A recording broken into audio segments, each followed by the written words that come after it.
নমস্কার বন্ধুরা। মায়ের সম্মান তখন কমে না যখন বৌমারা সম্মান না দেয়। মায়ের সম্মান তখনই কমে যখন ছেলে নিজে মায়ের সম্মান করে না বা তার কাজে সহযোগিতা করে না। কারণ বাবা মা তার জন্মদাতা, এটা সে ভুলে যায়। এই ব্যাপারে আমি একটি ঘটনা আপনাদের সামনে তুলে ধরার চেষ্টা করছি, তাহলে আমার এই কথাটি আপনাদের সামনে আরও স্পষ্ট হয়ে ফুটে উঠবে। রাত তখন প্রায় 11:30 হবে। এক বৃদ্ধা মা রান্নাঘরের সামনে দাঁড়িয়ে বাসন মাজছে। বাড়িতে দুটো পুত্রবধূ আছে। বাসনের খটখট শব্দে বিরক্ত হয়ে তারা তাদের স্বামীদের বলছে, তোমার মাকে বলো না এত রাতে বাসন না মাজতে, আমাদের ঘুমগুলো তো নষ্ট হয়ে যাচ্ছে। আবার সেই ভোর 4টে থেকে উঠে খটখট খটখট শুরু হয়ে যায়। তারপর 5টায় আরতি। না রাতে ঘুমোতে পারি, না সকালে ঘুমোতে পারি। চুপচাপ কেন, যাও না যাও না, বলো না তোমার মাকে, গিয়ে বলো না একটুখানি বাসনগুলো কাল সকালে মাজতে। একথা শুনে বড় ছেলে উঠে গিয়ে রান্নাঘরে যায়। পাশের ঘর থেকে ছোট ভাইও স্ত্রীর সেই একই অভিযোগ শুনে সেও রান্নাঘরের দিকে যায়। ছোট ভাই এর দরজায় গিয়ে বড় ভাই দুজনে মিলে একসঙ্গে গিয়ে সেই দরজার সামনে দাঁড়ায়। দুজনে একসঙ্গে রান্নাঘরে গেল। মায়ের সঙ্গে বসে তারা কি করলো না, বাসন মাজতে শুরু করে দিল। মা বারবার বলছে, না না, তোরা জানা আমি ঠিক করে নেব।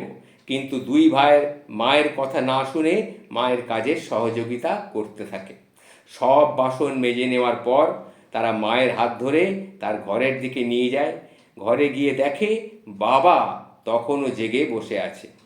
তারা মাকে বিছানায় বসিয়ে বলে, মা আমাদের সকাল সকাল উঠিয়ে দিও, আমরাও তো তোমার সঙ্গে পুজো করব, আর বাবার সঙ্গে একটু যোগব্যায়াম ট্যায়ামও করব।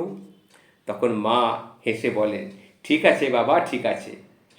এরপর থেকে দুই ভাই প্রতিদিন সকাল সকাল উঠে মায়ের সঙ্গে পুজো করে। এমনকি রাতে 1:30টার সময়ও তারা মায়ের সঙ্গে বসে বাসন মাজে। এই দেখে বৌমারা বলে, মা তো করেনি, তা তোমরা করছো কেন? তখন ছেলেরা বলে, আমরা বিয়ে করেছিলাম যাতে মায়ের সাহায্য হয়, কিন্তু যখন তোমরা মাকে কোনো সাহায্য করোই না, তখন আমরাই করব। মা তো আমাদের, এতে দোষের কি আছে? একথা শুনে বৌমাদের চোখ খুলে যায়। পরের দিন 3 দিনের মধ্যেই পুরো বাড়ির পরিবেশ একদম বদলে যায়। তখন বৌমারা নিজেরাই বাসন মাজতে শুরু করে, যাতে স্বামীদের না সেই বাসন মাজতে হয়। তারা সকালে উঠে পুজোতেও অংশ নেয়। শ্বশুর শাশুড়ির প্রতি সম্মান প্রদর্শন তাদের শুরু হয়ে যায়। এই হচ্ছে ঘটনা।